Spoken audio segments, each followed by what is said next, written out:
கூடாது. உண்மையை சொல்றேன். பாய்ஸா இருக்கலாம், கேர்ள்ஸா இருக்கலாம். இஃப் எனிபடி இஸ் மேரிட், யாராவது மேரேஜ் ஆயிட்டாங்க, கல்யாணம் ஆயிடுச்சுன்னு தெரிஞ்சுன்னா, ப்ளீஸ் இன்னும் ஒரு எக்ஸ்டெண்டட் கேப்லயே அவங்களோட பழகுங்க. Draw a line. He is just a friend. Friend கிடையாது, he is just a friend. ஃப்ரெண்டுன்னு யோசிச்சா கூட நீ என்ன பண்ணலாம், தொடலாம், வாய்ப்பு இருக்கு. ஆனால் ஹி இஸ் ஜஸ்ட் அ ஃப்ரெண்டுன்னு ஆட் பண்ணிக்கோங்க. அதுக்கு முன்னாடி he is not yours, he is somebody else. அவன் வேறொருவனுடைய என்ன ஒய்ஃப், அவங்க வேற ஒருவனுடைய ஹஸ்பண்ட். அதனால நீங்க ஒன்று தெரிஞ்சுக்கிடணும், உங்க இஷ்டப்படி இச்சைகளுக்கு விட்டுறக்கூடாது.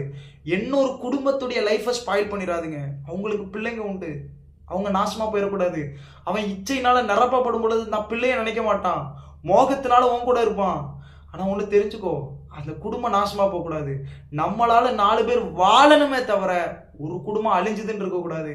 ஒரு பஸ்ல இருந்து ஒரு பொண்ணு இறங்கி போகுதா, நீயும் இறங்கி போறியா, இருட்டான இடமா, ஒன்று தெரிஞ்சுக்கோ, உன் மைண்ட் எப்படி இருக்கணும் தெரியுமா, அந்த பிள்ளைக்கு நான் பாதுகாப்பேன். I am a protection for that girl.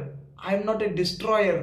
நான் அழிக்கிறதுக்காக அங்கே இல்லை, நான் காப்பாத்துறதுக்காக இருக்கிறேன். மைண்டை ஃபிக்ஸ் பண்ணிக்கோங்க. ஷீ இஸ் அ சிஸ்டர் அப்படின்னு ஒரு ஃபேத்தோட போங்க. அந்த நம்பிக்கை உங்க மைண்டுக்குள்ள வந்துடணும். அதனால நீங்க நடந்தாலும் சரி, யாரோட பேசினாலும் சரி, நடந்தாலும் சரி, எந்தவித ஈர்ப்பு வராம நீங்க நடக்கிறதுக்கு பழகுங்க. கர்த்தர் உங்களுக்கும் எனக்கும் உதவி செய்வாராங்க.